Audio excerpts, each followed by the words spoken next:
একটি মোটরসাইকেলের কিন্তু কোনো মেয়াদ হয় না, সেটার মেয়াদ হয় শুধু আপনি টেক্সট টোকেনের। তো অবশ্যই একটি টেক্সট টোকেনের মেয়াদ কিন্তু 2 বছর এবং 10 বছর থাকে। আর অনেকেই যে সকল ভাই ব্রাদার যারা নতুন আছেন, যারা বাইকের মেয়াদ শেষ হবে কোনটা দেখে, আপনারা অবশ্যই টেক্সট টোকেনের মেয়াদগুলো দেখে নেবেন, সেটারই কিন্তু মেয়াদ থাকবে। আর যেটা হচ্ছে ব্লু বুকের যে স্মার্ট কার্ডটা, এটার কিন্তু কোনো মেয়াদ নাই, এটারই মেয়াদ কিন্তু আপনার টেক্সট টোকেন।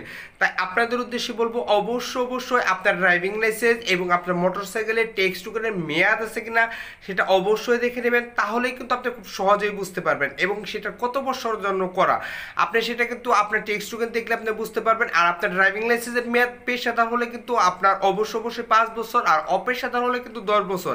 এটার মেয়াদ কিন্তু দুইটা ভাগে বিভক্ত করা হয়েছে। আর মোটরসাইকেলের টেক্সট টোকেনের যে পেপারটা আছে সেটা দেখলে আপনি বুঝতে পারবেন যে আপনার বাইকের মেয়াদ শেষ হয়ে গেছে কিনা। এগুলো যদি ঠিকঠাক থাকে তাহলে আপনার কোনো মামলা হবে না, আপনি রিল্যাক্সে বাইক চালাতে পারবেন যে কোনো